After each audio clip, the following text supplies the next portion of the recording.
Pakistan stock exchange crash कर गई। 100 index में 6,153 पॉइंट्स की कमी। इंडेक्स 1,12,637 की सतह पर पहुंच गया। आपको अपडेट करें, पाकिस्तान स्टॉक एक्सचेंज क्रैश कर गई। 100 इंडेक्स में 6,153 पॉइंट्स की कमी। इंडेक्स 1,12,637 की सतह पर पहुंच गया। मज़ीद क्या तफसीलात जानेंगे वसीम इफ्तिखार से। जी आगाह कीजिएगा।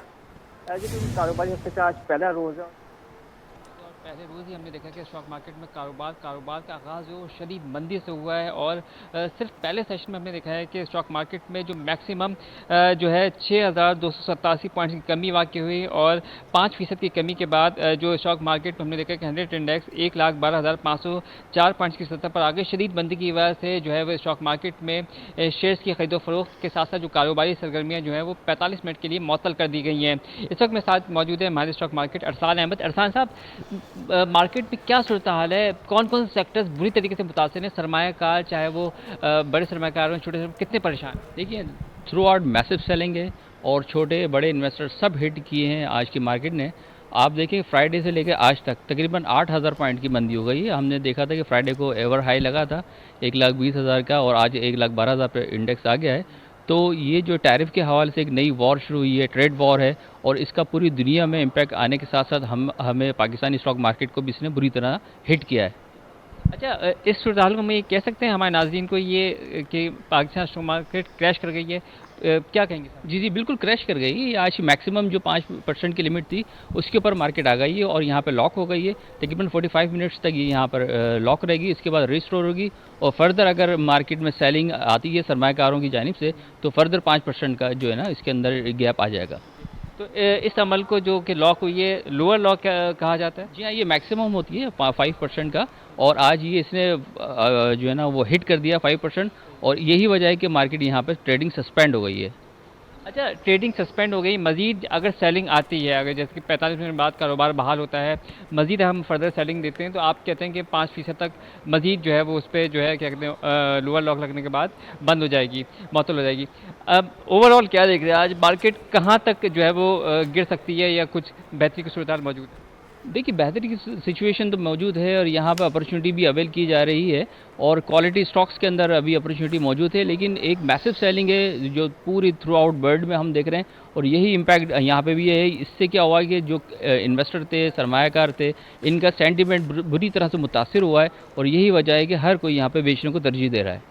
अच्छा, जो मशरिक़ वस्ती की सूरत हाल है उसकी वजह से भी स्टॉक मार्केट पे हम दबाव देखने में आ रहा है? जी हाँ, वो तो एक अपनी जगह वैलिड जो है उससे का जो इम्पैक्ट है वो तो मौजूद है, और यही वजह है कि आज जो इकनॉमिक सरगर्मियाँ हैं वो कराची में मुअत्तल हैं, और इससे ये भी जो वो नतीजा अख़ज़ किया जा रहा है कि ये अगर इसी तरह की सिचुएशन रही तो दुनिया थर्ड वर्ल्ड वॉर की तरफ ना चली जाए। ये बताएं कि कौन कौन से सेक्टर में ज़्यादा जो है वो शदीद मंदी देखी गई है, बिलखुसूस ऑयल एंड गैस सेक्टर पे हमने देखा है कि जैसे कि तेल की कीमतों में कमी आई है आलमी सतह पर, तो ओवरऑल बताएगा कि कौन सा सेक्टर शदीद मुतासिर हुआ? देखिए, मैसिव सेलिंग है, थ्रू आउट पूरे बोर्ड के अंदर सेलिंग है, क्योंकि ऑयल सेक्टर का वेट मार्केट में ज़्यादा है तो उसका इम्पैक्ट भी मार्केट में ज़्यादा आता है।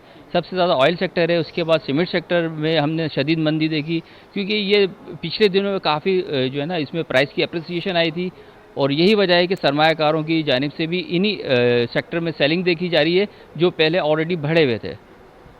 ये थे अरसान अहमद, जिनका बताना है कि जो आलमी सतह पर अमरीकी टैरिफ ने मुख्तलिफ ममालिक के जो स्टॉक मार्केट्स हैं वहाँ पर मंदी का भौचाल जो है देखने में आ रहा है, तो उसके असरात हम देख रहे हैं कि स्टॉक मार्केट में भी जो है वो पड़े हैं। पाकिस्तान स्टॉक मार्केट में मैं आपको थ्रू आउट दिखाऊँगा कि 100 इंडेक्स में ये मुख्तलिफ कंपनियों का जो है वो शेयर्स की सूरत हाल है, और मुख्तलिफ कंपनियों के हम देख रहे हैं कि शेयर्स में सिर्फ और सिर्फ गिरावट ही देखने में आ रही है, मंदी देखने में आ रही है, और पूरा जो बोर्ड है इस हिस्से में हम देख रहे हैं कि जो लाल हिस्से हैं वो मंदी को शो कर रहे हैं। कहीं पे भी हम नहीं देख रहे कि किसी एक कंपनी के शेयर्स में जो है वो तेज़ी देखने में आ रही हो। किसी कंपनी के शेयर्स में भी हम 100 इंडेक्स में देख रहे हैं कि कोई भी तेज़ी देखने में नहीं आ रही। सिर्फ एक कंपनी ऐसी जिसके शेयर्स में इस्तेकाम है, लेकिन जी अपने नाज़रीन को अपडेट करें। इंडेक्स एक दिन में 5.26% गिर गया है। इंडेक्स 5.26% बड़ी कमी से 1,13,000 की सतह भी बरकरार ना रख सका।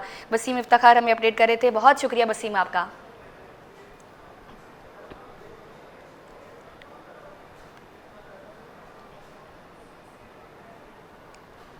स्टील मिल्स की बरतरफ मुलाजमीन की बहाली के लिए एहतजाज, मुजाहिरीन ने नेशनल हाईवे ट्रैफिक के लिए बंद कर दिया। दोनों इतराफ ट्रैफिक की शदीद रवानी मुतासिर है। आपको अपडेट करें, स्टील मिल्स की बरतरफ मुलाजमीन की बहाली के लिए एहतजाज किया जा रहा है। मुजाहिरीन ने नेशनल हाईवे ट्रैफिक के लिए बंद कर दिया। दोनों इतराफ ट्रैफिक की शदीद रवानी मुतासिर है। दोनों इतराफ ट्रैफिक की शदीद रवानी मुतासिर है। स्टील मिल्स की बरतरफ मुलाजमीन की बहाली के लिए एहतजाज किया जा रहा है। मुजाहिरीन ने नेशनल हाईवे ट्रैफिक के लिए बंद कर दिया। दोनों इतराफ ट्रैफिक की शदीद रवानी मुतासिर है। मुजाहिरीन ने नेशनल हाईवे ट्रैफिक के लिए बंद कर दिया है। दोनों इतराफ ट्रैफिक की शदीद रवानी मुतासिर है। स्टील मिल्स की बरतरफ मुलाजमीन की बहाली के लिए एहतजाज किया जा रहा है। आपको अपडेट करें, स्टील मिल्स की बरतरफ मुलाजमीन की बहाली के लिए एहतजाज किया जा रहा है, जिसमें नेशनल हाईवे ट्रैफिक के लिए बंद कर दिया गया। दोनों इतराफ ट्रैफिक की शदीद रवानी मुतासिर है।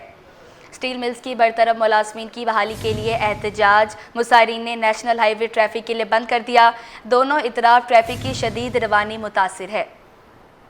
स्टील मिल्स की बरतरफ मुलाजमीन की बहाली के लिए एहतजाज किया जा रहा है। मुजाहिरीन ने नेशनल हाईवे ट्रैफिक के लिए बंद कर दिया है और उनकी जानिब से यह एहतजाज किया जा रहा है। अपने नाज़रीन को अपडेट करें। मज़ीद तफसीलात जानेंगे उसामा मलिक से कुछ ही देर में, और तब तक आपको बताएं कि स्टील मिल्स मुलाजमीन की जानिब से ये एहतजाज किया जा रहा है। जी उसामा मलिक, बताइएगा कि ये एहतजाज क्यों किया जा रहा है और कब तक मज़ीद किया जाएगा?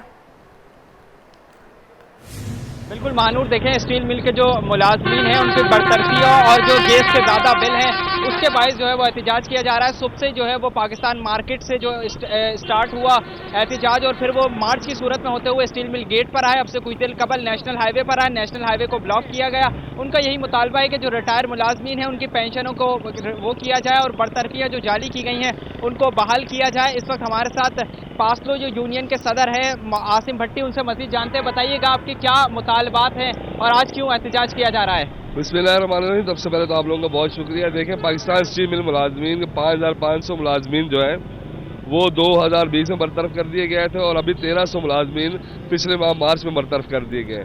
हमारा सिर्फ मुतालबा ये है कि स्टील मिल को चलाया जाए और मुलाजमीन जो पाकिस्तान स्टील है उनको बहाल किया जाए और हमारी जो स्टील टाउन की गैस है वो बहाल की जाए और प्लस जो है ना गुलशन का पानी को रेगुलाइज किया जाए। मसला यहाँ पर ये हो रहा है कि जो भी स्टील मिल के लिए सीओ आता है वो मुलाजमीन को बरतरफ कर देता है। हालांकि स्टील मिल को चलाना चाहिए और चला के स्टील मिल की प्रोडक्शन के लिए गवर्नमेंट ऑफ पाकिस्तान को मटीरियल देना चाहिए। अच्छा ये बताइएगा, अभी ईद भी गुजरी है तो मुलाजमीन को 1200 तकरीबन लास्ट टाइम निकाला गया था, तो कितनी मुश्किलात से मुलाजमीन गुजर रहे हैं, किस तरीके से गुजारा वगैरह कर? देखिए 1370 मुलाजमीन है और इन मुलाजमीन की 2010 से सैलरीज नहीं बढ़ी। मुलाजमीन इस टाइम मिनिमम वेजेस जो सैलरी है 38,500 रुपये उस पर गुजारा अपना कर रहे हैं और अभी जो मुलाजमीन को बर्दाश्त किया गया है तो मुलाजमीन के घरों में फाका का आलम है। ठीक है, और हम इसी वजह से गवर्नमेंट ऑफ पाकिस्तान से अपील करते हैं कि मुलाजमीन को फौर बहाल किया जाए और अगर नहीं रियासत ने यह फैसला कर चुका है कि नहीं हमने स्टील मिल नहीं चलानी तो मुलाजमीन को जिस तरह बाकी इदारों में जम किया गया है बाकी इदारों की तरह उसमें जम किया जाए और प्लस जो है ना जो बाकी इदारों में जिस तरह गोल्डन हैंडशेक दी गई वैसे गोल्डन हैंडशेक दी जाए। हाँ जी बिल्कुल, देखिए हमारे साथ फासलों के जो है वो सदर मौजूद थे आसिम भट्टी और यही कह रहे थे कि 2010 से जो मुलाजमीन है उनको उनकी डेली वेजेस भी नहीं मिल रही जिसके बायस वो शदीद मुश्किलात का शिकार हैं और पहले भी एहतजाज कर चुके हैं, आज भी एहतजाज कर रहे हैं। इस वक्त भी देखें नेशनल हाईवे इस पर ट्रैफिक की रवानी शदीद जो है वो मुतासिर है क्योंकि आगे की जानिब अब मुजाहिरीन जो है वो रेलवे ट्रैक की जानिब बढ़ रहे हैं और रेलवे ट्रैक को जो है वो उनकी जानिब से ब्लॉक किया जाएगा। नेशनल रेलवे ट्रैक है, पिपरी का रेलवे ट्रैक, उसको अब मुजाहिरीन की जानिब से ब्लॉक किया जाएगा। अब से कुछ देर कबल जो है वो नेशनल हाईवे को ब्लॉक किया गया था जिसके बायस पोर्ट कासिम से आने वाला जो ट्रैफिक था वो शदीद मुतासिर हो गई थी और अंदरून सिंध से जो आने वाले लोग थे उनको भी शदीद मुश्किलात का सामना करना पड़ा। लेकिन अब मुजाहिरीन जो है वो आगे बढ़ गए हैं, पिपरी रेलवे ट्रैक की जानिब बढ़ रहे हैं और उसको जो है वो उनकी जानिब से ब्लॉक किया जाएगा। उनका यही मुतालबा है कि फौरी तौर पर जो है वो मुलाजमीन को बहाल किया जाए, उनकी गैस को जो है वो उसके अलाउंसेस को बहाल किया जाए और दीगर जो उनके मुतालबात हैं सीईओ का जो है वो बरतरफी का मुतालबा भी उनके अहम मुतालबात में शामिल है। जी अहम मुतालबात में शामिल है। बहुत शुक्रिया उसामा मलिक आपका अपडेट करने के लिए।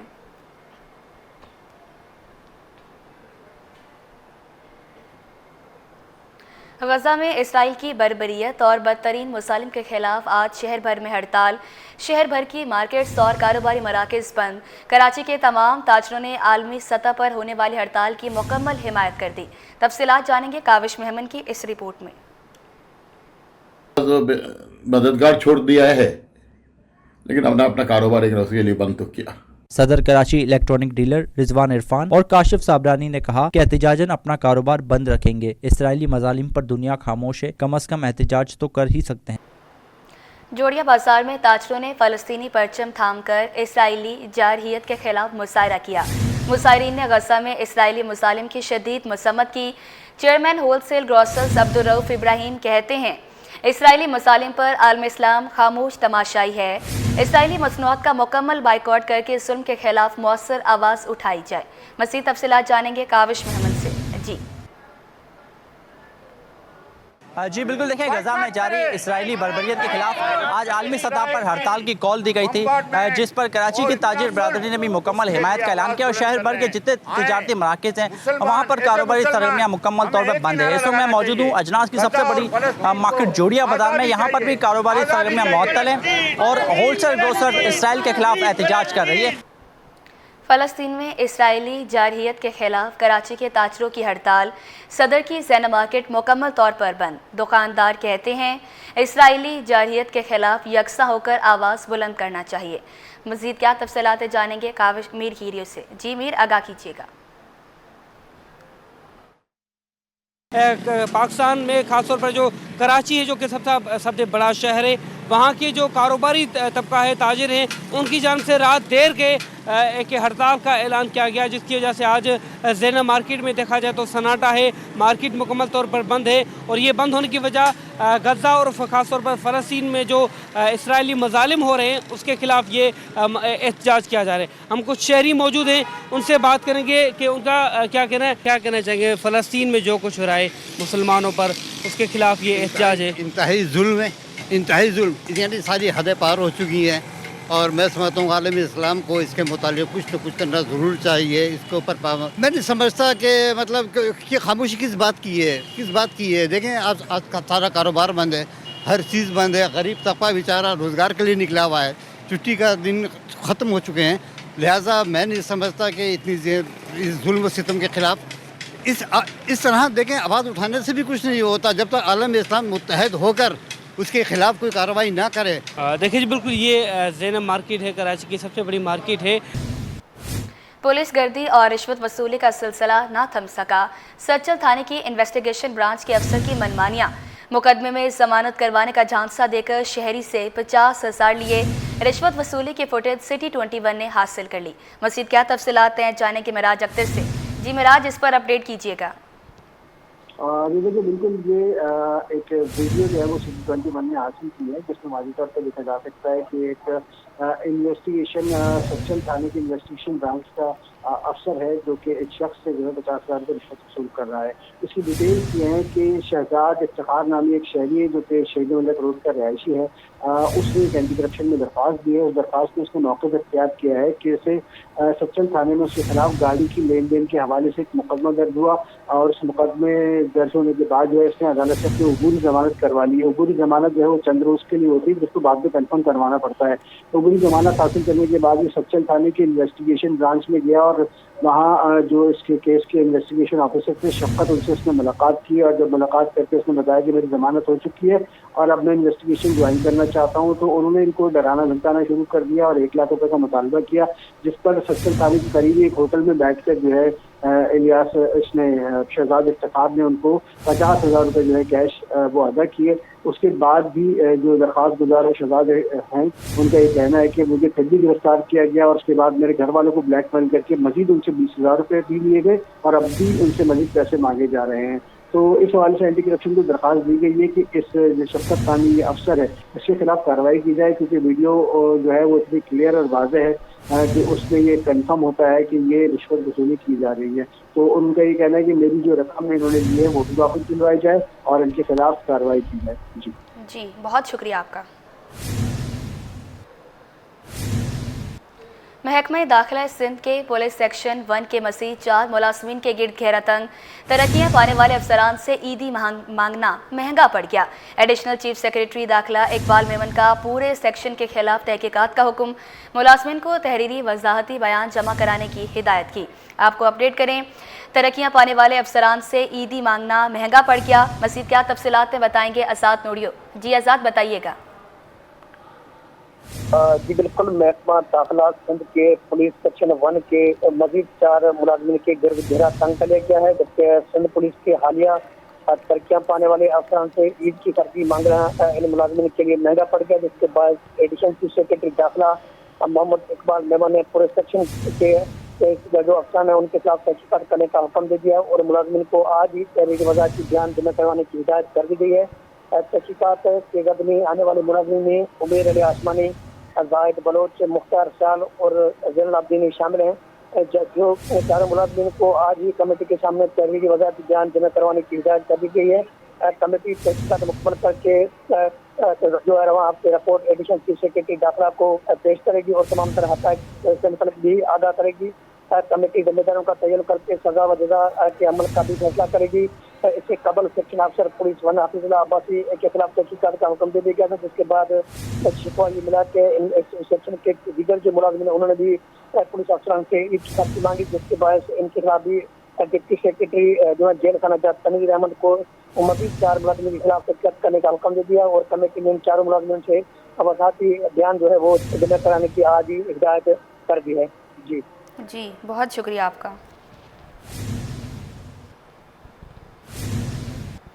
कोरंगी क्रीक में ज़ेरे ज़मीन से निकलने वाली गैस में लगी आग बरकरार, 10 दिन गुजर जाने के बावजूद आग न बुझ सकी। आग प्रोजेक्ट के तामीराती काम के दौरान भड़क उठी थी। माहिरीन के मुताबिक आग बुझने में मज़ीद 2 हफ्ते लग सकते हैं। मज़ीद क्या तफसीलात हैं जानेंगे शायान अली से। जी बिल्कुल, इस वक्त मैं मौजूद हूँ कराची के इलाके कोरंगी क्रीक के करीब, जहाँ पर जो है ज़ेर ज़मीन निकलने वाली गैस को तकरीबन 10 दिन से ज़ायद गुजर गए, उसके बावजूद भी जो है इस आग पर जो है वो काबू पाने की कोशिश की जा रही है, ताहम जो है आग पर काबू नहीं पाया गया। तकरीबन बताया जा रहा है कि पहले दिन से जिस तरह गैस और जो है आग की जो शिद्दत थी, इसी तरह जो है वो आज 10 दिन गुजरने के बावजूद भी जो है आग की शिद्दत सेम है। अगर मेरा कैमरामैन अली आपको मेरे अकब में दिखा सके कि ये वो आग है जो तकरीबन 10 दिन गुजर गए, उसके बावजूद भी जो है सेम कंडीशन में हमें यहाँ पे दिखाई दे रही है। आग के शोले जो वो नज़र आ रहे हैं यहाँ पे, तमाम जो है इस इलाके जो को सील कर दिया गया है और किसी को आने की इजाज़त नहीं दी जा रही और कहा जा रहा है कि मुख्तलिफ टीमों की जानिब से जो है यहाँ पे जायज़ा भी लिया गया था। जबकि इसके साथ साथ अगर बात करें कि गुज़िश्ता रोज़ जो है वो एक रिपोर्ट भी जारी की गई थी, जिसमें बताया जा रहा है कि मुख्तलिफ नमूने जो है इस जो है आग से और जो ये गैस निकल रही है यहाँ से मिले हैं और जिसकी तहकीकात भी की जा रही है। जबकि अगर बात करें तो इस पर जो है मेयर कराची की जानिब से भी कहा गया है और उसके साथ साथ अगर बात करें कि दीगर टीमें भी, न सिर्फ जो बल्दियाती नुमाइंदों की टीमें हैं, उसके साथ फायर ब्रिगेड और जो है नेवल की फोर्सेस की जो आग बुझाने की टीमें थी, उनकी जानिब से भी यहाँ पर कोशिश की गई थी कि इस आग पर जल्द से जल्द काबू पाया जाए। उसके बावजूद भी जो है आग की शिद्दत अभी भी जो है हमें बरकरार दिखाई दे रही है और कहा जा रहा है कि मुमकिन तौर पर यह आग जो है वो मज़ीद 2 हफ्ते इसी तरह बरकरार रहेगी। अब देखना यह है कि इस आग को कब तक काबू पाया लिया जाएगा, उसके बाद जो है इसके जो है टेस्ट किए जाएंगे, क्या वजह थी, किस तरह जो ये आग लगी थी और मज़ीद जो है वो कहाँ तक ये गैस जो है इस तरह बरामद की जा सकती है, इस पर जो मज़ीद भी जो वो तहकीकात की जाएगी। शायरा फैसल कारसाज के करीब खौफनाक हादसा, तेज़ रफ्तार गाड़ी बेकाबू होकर खंबे में जा घुसी। हादसे में एक शख्स जान बहक, 2 खवातीन जख्मी हो गई। पुलिस के मुताबिक कार टकराने से बिजली के 2 पोल भी गिर गए। मज़ीद तफसीलात बताएंगे सलमान सलीम, बताइएगा। देखिए बिल्कुल, इस वक्त हम टीपू सुल्तान ट्रैफिक पुलिस चौकी के ऊपर मौजूद हैं और रात में एक ट्रैफिक हादसा हुआ जो कि कारसाज मोड़ के ऊपर हुआ। तेज़ रफ्तारी के बायस एक गाड़ी जो है वो 2 खंभों में जा टकराई शार फैसल के मुकाम पर, जिसके नतीजे में एक शख्स जिसकी शनाख्त सफ़ान के नाम से हुई है, उम्र 25 साल बताई जा रही है, वो जहाँ भाग हुआ है। जबकि गाड़ी में सवार 2 खवातीन, जिसमें से एक का नाम कशमाला और एक का नाम हफ्सा बताया जा रहा है, वो जो है वो ज़ख्मी हैं, जिनको जिला अस्पताल मुंतकिल किया गया है। रेस्क्यू टीम मौके के ऊपर पहुंची और जहाँ भाग होने वाले सफ़ान को एम्बुलेंस के ज़रिए जिला अस्पताल मुंतकिल किया गया, जहाँ पे कानूनी कार्रवाई के बाद मैयत को वर्षा के हवाले किया जाएगा। जबकि दोनों जो ज़ख्मी ख़वातीन थी उनको तिब्बी इमदाद के बाद घर रवाना कर दिया गया है। मेरे कैमरामैन कयूम शेख आपको गाड़ी की सूरत हाल जो है वो दिखा सकते हैं कि कितनी तेज़ रफ्तारी से इस गाड़ी की जो है वो टक्कर हुई है। ताहम रात में जो ट्रैफिक पुलिस एहलकार मौजूद थे, उनकी जानिब से गाड़ी को जो है वो लिफ्ट करवाया गया और लिफ्ट करवाने के बाद गाड़ी को टीपू सुल्तान चौकी पर जो है वो पहुँचाया गया। ताहम गाड़ी की हालत जो है वो बहुत ही ज़्यादा खस्ता हो चुकी है और जो 2 खंबे शार फैसल के ऊपर लगे हुए थे जिसके अंदर ये गाड़ी जाकर घुसी है वो खंभे भी जो है वो गिर गए हैं। तमाम उन जो हमारे ज़िले इंतज़ामिया हैं वो मौके के ऊपर पहुंचकर खंभों को जो है वो साइड पे उनकी जांच से कर दिया गया है और अभी ट्रैफिक में खलल जो है वो नहीं है। तमाम रात जो है ये बताया जा रहा है कि खंभे गिरने की वजह से ट्रैफिक की रवानी भी यहाँ पर मुतासिर हुई थी। ये गाड़ी है और इसकी जो सूरत हाल है वो आप लोग देख सकते हैं। शहर के पसमानदा इलाके खुदा की बस्ती में मौजूद निजी स्कूल बच्चों के लिए किसी नेमत से कम नहीं। अमलदान स्कूल में महज 1 रुपए के एवज तालीम फराम की जाती है। मज़ीद क्या तफसीलात है जानेंगे सैयद ज़ुबैर राशिद से, आगाह कीजिएगा। जी बिल्कुल, देखिए इस वक्त हम मौजूद हैं सरजानी टाउन, बिल्कुल पसमानदा इलाका खुदा की बस्ती में। और यहाँ के अगर हवाले से बात की जाए तो मैं आपको बताऊं कि कराची में एक ऐसा स्कूल भी मौजूद है जो कि तालीम और आला तालीम, मियारी तालीम जो है फ़कत सिर्फ और सिर्फ 1 रुपये में जो है वो फराहम कर रहा है। इस स्कूल के हवाले से मैं आपको बताऊँ तो ये एक NGO ट्रस्ट स्कूल है और यहाँ के हवाले से अगर बात की जाए तो तलबा व तालिबात को जो है प्रैक्टिकली तालीम जो है यहाँ पर फराहम की जाती है। फ़कत सिर्फ और सिर्फ 1 रुपये में बच्चे जो है तालीम जो है यहाँ पर हासिल करते हैं। इस वक्त हम एक क्लासरूम के अंदर मौजूद हैं और यहाँ पर इनकी जो टीचर हैं वो बच्चों को प्रैक्टिकली तौर पे जो है वो समझाने की कोशिश कर रही हैं। इस बच्ची से सबसे पहले आपकी बात कराएंगे, इनसे जानते हैं, मुझे बताइए क्या सीख रही हैं? हम जब पढ़ाई सीखते हैं यहाँ पर हमारे को बहुत मज़ा आता है। यहाँ पर हम बहुत सारी एक्टिविटीज सीखते हैं और लाइब्रेरी भी सीखते हैं। यहाँ पर इंग्लिश, उर्दू और मैथ तीनों पढ़ाई जाती हैं। इनके साथीज़ा से जानते हैं, मुझे बताइए क्या कहेंगी, क्या किस तरीके से यहाँ पर तमाम मामला चल रहा है? जी, ये इनको सिखाया जा रहा है पिंक टावर एक मीनार की शेप में, यानी इनको बताया जा रहा है कि कैसे बनता है, उनकी क्या मतलब इनके क्या चीज़ बना रहे हैं वो उनको बता रहे हैं। और यानी सेंटेंस जो होता है ना, ये छोटे या बड़ा इस बता रहे हैं, यानी ये स्मॉल है, इसके बाद हम ये रखेंगे तो फिर एक जाके ये एक मीनार की शेप में बनेगा, तो इसलिए इसका नाम पिंक टावर रखा क्योंकि इसका कलर है। तो बस इसलिए इनको ये सेंटेंसेस सिखा रहे हैं और इनको एक पता चल जाए कि किस तरह मीनार बनता है, कि पहले यानी थोड़ी ऊंचाई आती है फिर लंबाई में एक जाके पतली शेप बनती है। अच्छा, बच्चे जो छोटे बच्चे होते हैं उनके जहन में कोई बात उतारना बहुत मुश्किल होता है, तो उनके जहन को परखना समझना वो किस तरीके से करती हैं, अपनी बात कैसे बिठाती हैं इनके जहन में? बस इनको थोड़ा सा प्यार से गाइड करते हैं, उनको पूछते हैं कि मतलब आपको क्या करना है, या इनको कुछ इनमें दिलचस्पी नहीं तो उनके जो उनका होता है तो हम उनकी तरफ लेके चलते हैं कि जो उनका दिल कर रहा है ये पहले वो कर लें, फिर इसके बाद इनकी तरफ आ जाए, फिर इनका माइंड खुद ही सेट हो जाता है। ये जैसे कि तरीक़ेकार इन्होंने बताया कि बच्चों को प्यार और मोहब्बत के साथ, नरम लहजे के साथ जो है वो सिखाया जाता है यहाँ पर। ताहम इस स्कूल की स्पेशलिटी ये है कि ये पसमानदा इलाके में एक ऐसा वाहिद ऐसा निजी स्कूल है जो कि NGO बेस्ड है और यहाँ पर बच्चों को तालीम के गर्ज में सिर्फ और सिर्फ 1 रुपये में जो है तालीम फराहम की जाती है। और यहाँ पर ना लाइट है ना बिजली है, लेकिन उसके बावजूद भी बच्चे भी मौजूद हैं और असातिज़ा कराम भी अपने फ़राइज़ जो हैं वो अंजाम दे रहे हैं। सदर मुमलिकत आसिफ अली जरदारी की तबीयत में बदतरीज बेहतरी आ रही है। सदर आसिफ अली जरदारी आज शाम अस्पताल से बिलावल हाउस मुंतकिल हो जाएंगे। ज़राए के मुताबिक मुख्तलिफ शख्सियात ने सदर मुमलिकत से फ़ोन पर बातचीत की।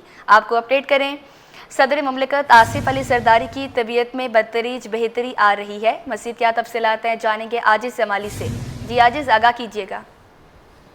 जी देखिए, सदर मुमलिकत आसिफ अली जरदारी जो ईद के रोज़ से एक मकामी अस्पताल में ज़ेर इलाज हैं। आज की खबर ये है कि उनकी तबीयत में बतदरीज बेहतरी आ रही है। आज ज़राए कह रहे हैं अस्पताल के कि उन्होंने मुख्तलिफ सियासी शख्सियात से फ़ोन पर भी बात की है। कुछ लोगों ने उनको फ़ोन करके उनकी खैरियत भी मालूम की है, जबकि ज़राए के मुताबिक सदर मुमलिकत आसिफ अली जरदारी आज जो है आज शाम तक या रात तक जो है मकामी अस्पताल से अपने घर बिलावल हाउस मुंतकिल हो जाएंगे। ये कहना है अस्पताल ज़राए का। जी, बहुत शुक्रिया आपका।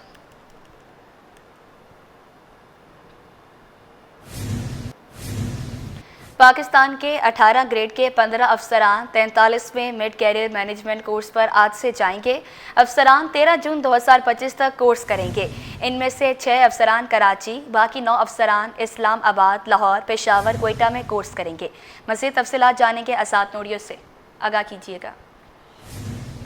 जी बिल्कुल, पाकिस्तान के 15-18 ग्रेड के अफसरान आज से 43वें मिड कैरियर मैनेजमेंट कोर्स पर जाएंगे। 15 अफसरान 13 जून 2025 तक ट्रेनिंग पर रहेंगे, जबकि अफसरान कराची, लाहौर, इस्लामाबाद, पेशावर, और कोयटा में कोर्स करेंगे और 6 अफसरान कराची में कोर्स करेंगे। अफसरान में deputy commissioner Qambar Shahdadkot, Sajid Haider Qadri, deputy commissioner Tharparkar, Abdul Haleem Jagirani, SSP Lasbela Balochistan Quetta, Naveed Aslam additional secretary मदीनात बलूचिस्तान, जमील अहमद भी कराची में कोर्स करेंगे। जबकि डिप्टी सेक्रेटरी कोऑपरेशन संत नौरोज खान अब्बासी और डिप्टी सेक्रेटरी खजाना अब्दुल्ला डायरी भी कराची में कोर्स करेंगे। जबकि 9 अफसरान इस्लामाबाद, पेशावर, कोयटा और लाहौर में कोर्स करेंगे। अफसरान में गुलाम फारूक सुंगरो, नजीबुल्ला तरीन, अदनान फरीद, तस्वर इकबाल, ताजदार खान, सलीम मोहम्मद, आफ्ताब हैदर, डॉक्टर काशिफ नजीर और नदीम अख्तर चांडियो शामिल है जो है इस्लामाबाद, पेशावर, कोयटा में जो है ट्रेनिंग करेंगे और 13 जून 2025 को उनकी वापसी होगी। जी बहुत शुक्रिया।